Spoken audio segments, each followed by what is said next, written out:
Hi friends, నేను మీ Srinivas. Welcome to my tutorial. ఈరోజు మన టాపిక్ వచ్చేసి లైటింగ్ అండ్ షాడోస్. డిజైనింగ్లో ఒక ఆబ్జెక్ట్ పెడుతున్నప్పుడు ఆ ఆబ్జెక్ట్కి షాడోస్ ఇవ్వడం చాలా ఇంపార్టెంట్.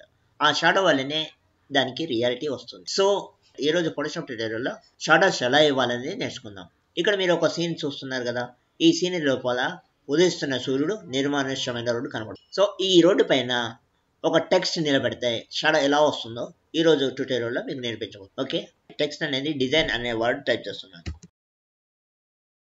ఫాంట్ సైజ్ వచ్చేసి 90 పిక్సెల్స్. ఓకే, ఫాంట్ స్టైల్ అనేది బెవాస్కై. ఓకే, తర్వాత ఫాంట్ కలర్ అనేది బ్లూ తీసుకుంటున్నాను. మీ ఇష్టం, మీరు ఏదైనా ఫాంట్ చూస్ చేసుకోవచ్చు. ఫాంట్ ఏ సైజ్ అయినా పెట్టచ్చు, కలర్ ఏదైనా పెట్టుకోవచ్చు. ఓకే, బ్లూ తీసుకున్నాను కదా. ఫాంట్ని కాస్త వెనక్కి జరిపి రైట్, ఈ లేయర్ని డూప్లికేట్ చేసుకుందాం. డూప్లికేట్ అయింది కదా, దీనికి బ్లాక్ కలర్ అప్లై చేద్దాం. ఈ లేయర్ ఎందుకంటే షాడో బ్లాక్లో ఉంటుంది కాబట్టి మనం బ్లాక్ కలర్ అప్లై చేద్దాం. ఓకే, సో అయిన తర్వాత కరెక్ట్గా ఈ ఫాంట్ని అనేది క్రిందకి మూవ్ చేసుకోవాలి, ఇలా దీని క్రిందగా. ఓకే, మూవ్ చేసాం కదా, దీన్ని రెస్టరైజ్ చేసుకో. షాడో ఎప్పుడే కానీ తల క్రిందులుగా పడుతుంది. సో ఈ లేయర్ని రివర్స్ చేసుకోవాలి. ఓకే, రివర్స్ అయిన తర్వాత లైటింగ్ కింద నుంచి పడుతుంది కాబట్టి షాడో లెంత్ కూడా ఎక్కువగా వస్తుంది. కాబట్టి షాడో లెంత్ ఇలా పెంచుకోవాలి. ఈ లేయర్ని డిజైన్ లేయర్ కిందికి మూవ్ చేసుకుందాం.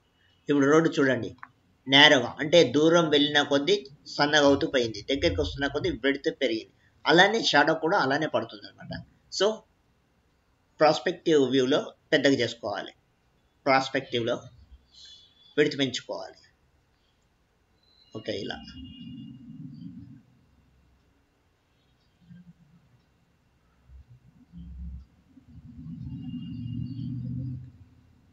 Okay right. షాడో అనేది టెక్స్ట్కి దగ్గరగా ఉన్నప్పుడు థిక్గాను, టెక్స్ట్ నుంచి దూరం పెడుతున్న కొద్దీ లైట్గాను అవుతుంది. కాబట్టి దీనికి గ్రేడియంట్ మాస్క్ అప్లై చేసుకోవాలి.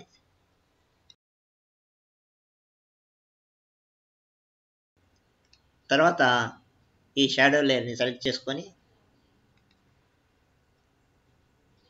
బ్లర్, టిల్ట్ బ్లర్ అప్లై చేసుకోవాలి.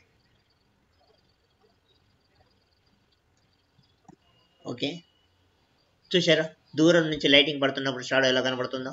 నా వీడియో కనుక మీకు నచ్చినట్లయితే లైక్ చేయండి, షేర్ చేయండి, మీ అభిప్రాయాన్ని కామెంట్ ద్వారా తెలియజేయండి. నెక్స్ట్ వీడియోలో మరో మంచి ట్యూటోరియల్తో మీ ముందుకు వస్తాను. Till then bye.